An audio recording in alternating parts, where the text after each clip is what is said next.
Today, the leader of the government bench came and directly mentioned about the Act East policy.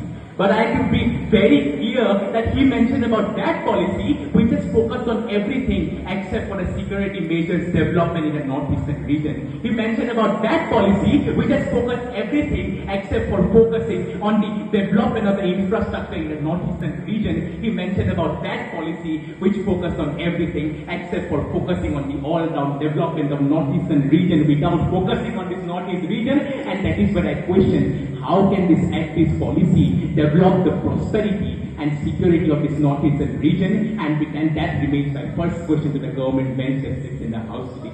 The leader of the government bench again went on to mention about the status of Bangladesh and India's relations. But that is where I remember the illegal immigration that happens to India every year in the states of Assam and Tripura, and that is the reason why a case study was organized in Assam, which found that out of 6 people in Assam, 1 person belongs to a Bangladeshi infiltrant or a descendant of Bangladeshi infiltrant. And in the year 2001, when the census of census of Assam was calculated, out of the total population of Assam, 16% of the Assam's population belongs to the Bangladeshi infiltrants. That is when I question the credibility of the government bench that sits in the House today. And with these 2 questions, I take my stance against the motion or against the bill raised in the House today. Greetings, respected Speaker, sir. Respected Speaker, sir, today when I talk about the foreign direct investments of Northeast India compared with the foreign direct investments of rest of the India, the foreign direct investments or FDIs in India between October 2019 and March 2022 was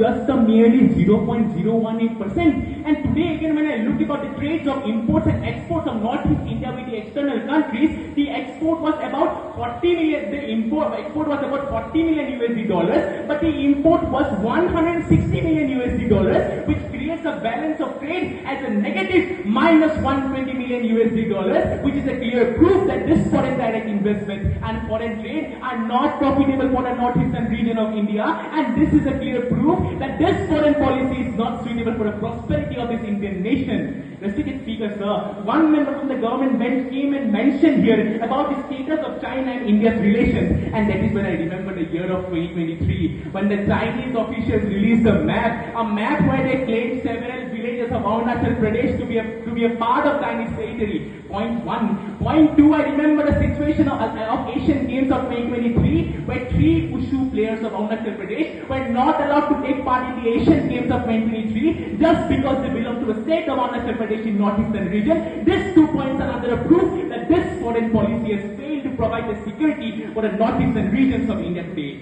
Respected Speaker, sir, today when I talk about the insurgency, the only point that comes to our mind is the Naga insurgency, the insurgency which is said to be the mother of all insurgencies in the history of India. And today when one member of the government bench comes here and talks about the relations, growing relations of India and Myanmar, that is where I would like to let the member of the government bench know that today this Naga insurgency was due to the cause of supplies of weapons and materials from the country of Myanmar. And today, these data are a proof of the growing deaths in the year of 2023 in the country of Myanmar, where 134 people were dead in the state of Myanmar due to insurgency-related deaths, which were due to the supplies of weapons and materials by the country of Myanmar. Lastly, respected Speaker, sir, today if you want the development of the prosperity and security in Northeast India, we want a foreign policy which focuses on prosperity of education, prosperity of healthcare, and prosperity of international communities investing in the resources of this northeastern region. Today, if you want a foreign policy, we want a foreign policy which